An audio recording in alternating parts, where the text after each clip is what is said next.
Heatstroke সহ গরমে বিভিন্ন রোগে আক্রান্তদের জন্য হাসপাতালগুলোকে প্রস্তুতি নিতে বলা হয়েছে বলে জানিয়েছেন স্বাস্থ্যমন্ত্রী ডাক্তার শামসুল আল সেন।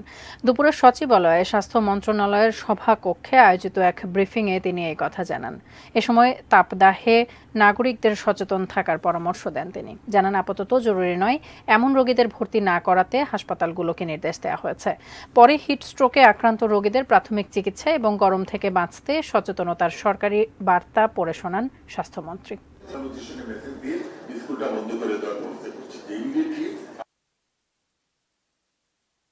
মানে হাসপাতালটাকে খালি রাখার জন্য বলছি যে যদি এরকম চাপ হয় তাহলে বাচ্চাদেরকে এবং বয়স্কদেরকে যেন সেটা মানে ভর্তি করা হয়।